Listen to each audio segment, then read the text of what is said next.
Back out at Hank Aaron Stadium, Melanie Newman for the Mobile Bay Bears today, joined by Biloxi Shuckers' Victor Roache. Victor, thank you for taking the time out of your afternoon. No problem. So you were a Georgia Southern product, very familiar here with the Southeast, and came out right after they made some changes to the bats for the NCAA while you were still there. They said it would affect power hitting. What really happened? The bats, they changed the way they were made. They're a little different. I guess the biggest difference was if you just hit it like closer to the handle or off the end, you didn't get the same result. It didn't jump as much, but if you barreled it up, it still jumped like a metal bat. So I guess it's kind of more like a wood bat, but it's a little more true to your swing. And true to your swing, you led the NCAA with home runs that year, so didn't miss a step. And after having such a prolific season, ended up being injured the next season. What was going through your head when that happened? When the injury happened, going into my junior season, I kind of knew like where I stood as far as the draft. And when that injury happened, the first thing that crossed my mind was I ever going to be able to play baseball again? I knew it was serious when it happened. I heard it, felt it, like it was pretty intense. But I'm just glad to be back out here, on the field, being able to play. Still got drafted where I got drafted at, which was a blessing. I'm just glad to still be playing baseball after that injury. Now, talking about where you got drafted, you still went in the first round despite having to be sidelined for most of your season. 28th overall pick by the Brewers. So you had two sides. On one, it took off the pressure of comparing to your last season, but on the other, it added pressure of if your draft stock would fall being sidelined. How did you see it? Going into my junior season, I had a great mindset because my dad and my hitting coach from back home, they told me, you don't have to try to top what you did last season. All the teams know what you can do. So I was just going to try to go in and just have as much fun as I can. I got off to a good start.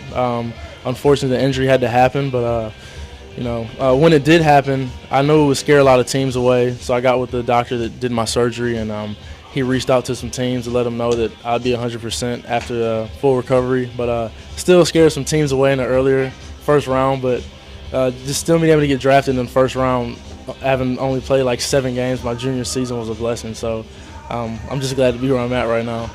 You talk about the consistency and the power. You've brought that now to this Biloxi club, the DoubleA affiliate. Came out last night in a game and ultimately helped your team tie up the series. What were you seeing?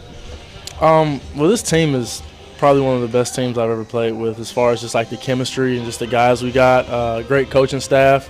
Coming up here halfway through the season, for a lot of guys, I guess it'd be kind of weird just because it's a new team. But I actually played with a lot of these guys last year, so they welcomed me with open arms. It wasn't that long nervous period where you're trying to get everybody to like you. I just knew everybody already.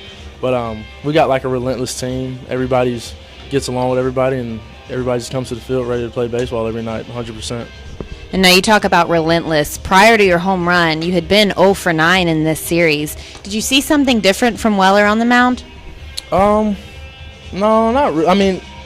My memory facing pitchers is terrible. So I couldn't even remember the last time I faced him. I know I faced him before. I just couldn't remember.